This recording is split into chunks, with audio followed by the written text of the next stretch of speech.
don't know exactly what I wanted to share, but as I was thinking about it and just letting God lead the way,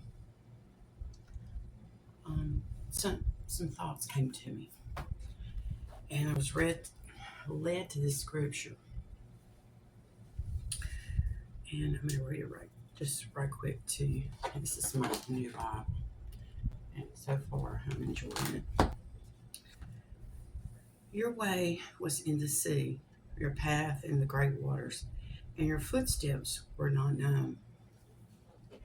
Guys, that is Psalm 77:19. And footsteps are something. I'm going to take my glasses off because my eyes don't really care about those glasses. Footsteps are something important. They really are. It's what you're leaving for others, it's what you leave behind from where you have been. And I have weird feet. I have arthritis and legs and hips because I did play sports. Athletics take a real toll on your feet. So for me to get new shoes, it's a big deal. Usually a lot of blisters, a lot of band-aids, a lot of ouchies.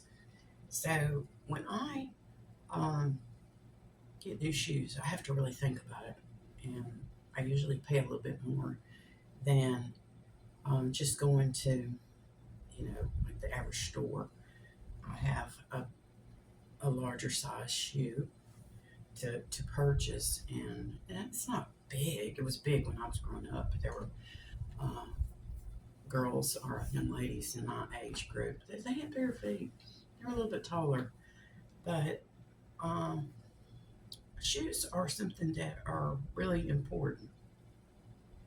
We talk about the pain it is when you walk, when your shoes are not fitting correctly. I have a narrow heel, and that's another thing that causes me to have blisters. So what I want to show you is this is a brand that I picked up not long before I moved up here. And I'm going to just leave it like that. They were not cheap, but they were not expensive. They weren't. I wanted to show you, this is what they call a slingback. And with a narrow heel, you have problems. And this usually does not fit correctly. I know people say, well, beauty, it costs to have beauty. There's a lot of pain in beauty. And that's really what we're going to talk about here. What are you willing to do to leave a healthy footprint? Are you willing to go the extra mile? Is it all about the looks? And I had some of those little things that you put in the bottom to try to keep your foot from sliding. And these are still new. I haven't worn them probably 10 times yet, but they're really pretty. They're made of lizard, and some of you might find that offensive, but I don't. They're made to walk on, they're made to wear. But anyway, they did not fit the way I needed them to exactly. I loved the look, and I wanted to try slingbacks. I knew I couldn't wear slip-ons, so now I'm into the phase of arthritis has kicked in, and we need to do something different. So I got these, and I put them on, and I was like, oh, I really like them. I really like them. So I went ahead and purchased them. And when I came home, I tried them on. You know how you walk around in shoes, and you're like, well, I don't know if this is going to work out. I don't want to take them back. But this is some of those things that I had tried to put in, and of course, they didn't fit great with that either. So I have a little bit of that residue left in there from trying to get that to work. Actually, I was able to get that piece out. It has adhesive on it, so that adhesive is taking its time to come off. Anyway, so I had seen all throughout YouTube and the internet how to adjust your shoes to get them to fit better. So I went over to Dollar Tree and I was like, what in the world do they have here that I could try to fix my shoes with? And it's not about the shoe, it's about the footprint. What are we leaving behind? Are we willing to go the extra mile in the beautiful shoe? Have blisters, walk weird, where it slips up and down and the shoe just kind of slips, and it's tough walking. It really is. So I came in after going to Dollar Tree and I was like, well, I'm going to try some different things. And, I do all kinds of art projects. And this is some of the stuff that I came up with as solutions. You either have problems or you have solutions. And these are some of the examples of what I came up with. All right. I do have a couple of these that match. I got two of these. I knew I had two shoes, two problems to take care of. I got two of these to see what I could do with that. And this is just one, came with a set, I believe I got it. Used it for something else. But these were some that I was like, okay, I can try this and see what I can do with that. I also got some of these. And I was like, they had two of these. They just had two. And I like the colors. These are some of the colors I wear. I knew they would be good neutrals. So they go with just about everything. And black and gold was kind of important.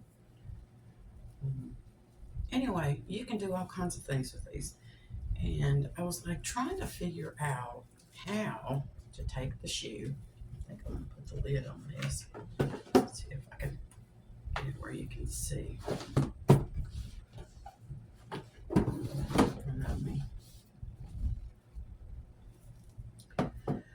Anyway, you can see that with a narrow heel, it's not going to stay on. It slides up and down.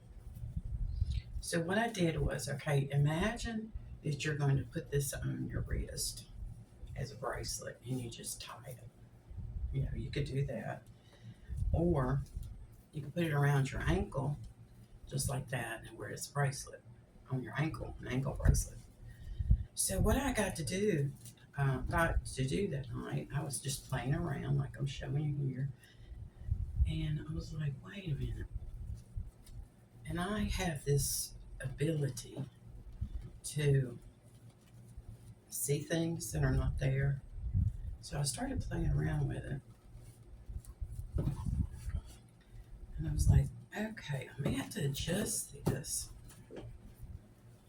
And I did. I'm just kind of doing this kind of quick to show you. But now what I have done is created, and it's not exactly.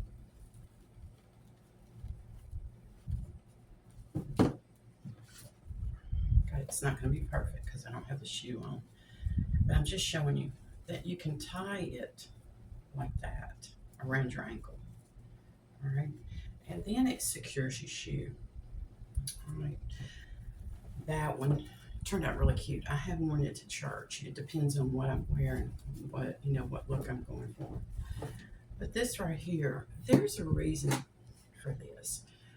People use this, and this is kind of out there. They use this for bondage. And bondage is something that the Israelites were in bondage. They were in captivity. And they would take things and they would tie people together. They would tie them up. They use it for bondage, to hold on to things that they thought belonged to them, but they did not do the right thing. God does not want us to be in bondage. So that is the solution. Then I found these, they're little headbands, I guess you call them. Peel this big one. And you can take it, and it's just the circle one. And when I'm trying to put it on, usually I do it backwards. All right, I did it right that time. You just take it like that, and then you can slide your foot in. That's another solution.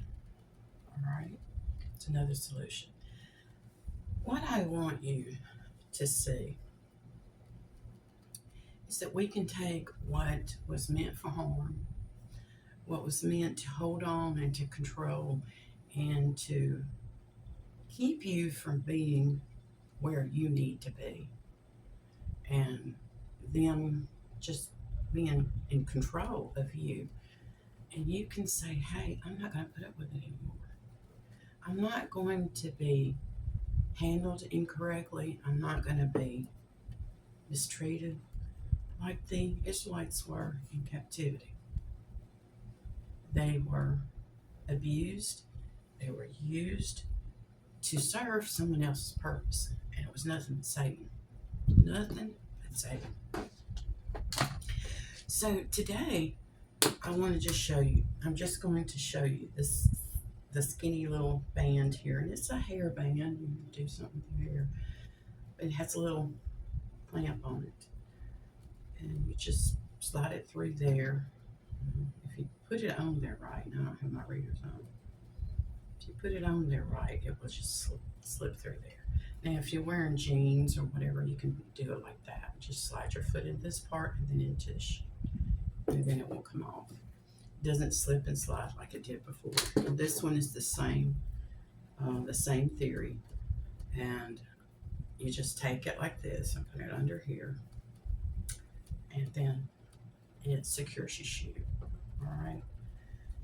There are people that have been in bondage for so long that they don't know how to live outside of bondage. They don't. And this one's really cute when you have neutral colors. And then, of course, the 3 knots that I put on there is the sign of the Trinity. Father, the Son, and the Holy Spirit. Anyway, it's really cute. Like that. When you see me out and about with these shoes on, know that there was some problem solving. And I prayed over it. I said, God, I want this to be part of my testimony. I want to let people know that you don't have to stay in captivity. You don't have to stay in bondage. And I don't approve of it. I do not approve of it at all. This is the first time I've talked about this, but I'm going to put these back in the box. But captivity and bondage is something we all deal with.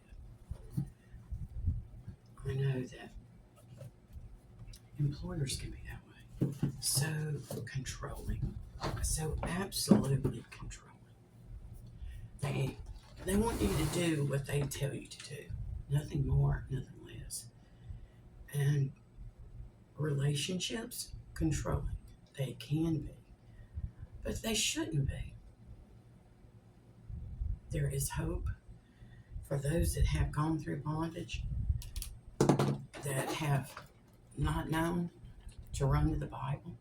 But there was hope there. There is hope.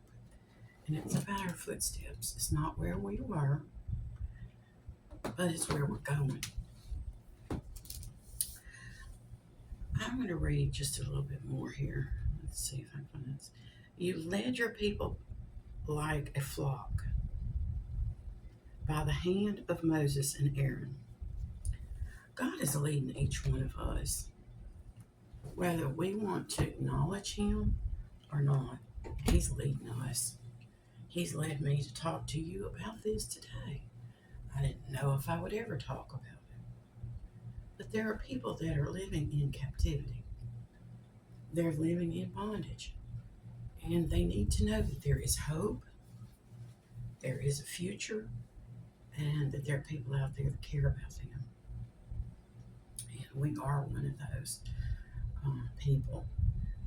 I tell you that I'm doing this with a soulmate, and he felt everything I've been through. He's felt the tears, he's felt the pain, he still feels it. I have days that really get to me, and I just want to curl up with the pain, and then I have to remind myself and say, that's not what I'm about anymore. I'm about moving forward, moving to the future, moving ahead with the knowledge that I've learned and what God has given me. So the footsteps The footprints that you see on my videos or these little movies that I do, this is about God communicating with you. It's not about where you've been, it's where you're going and what He's going to do with it. And just hang on. It's going to get better. All right? It's going to get better.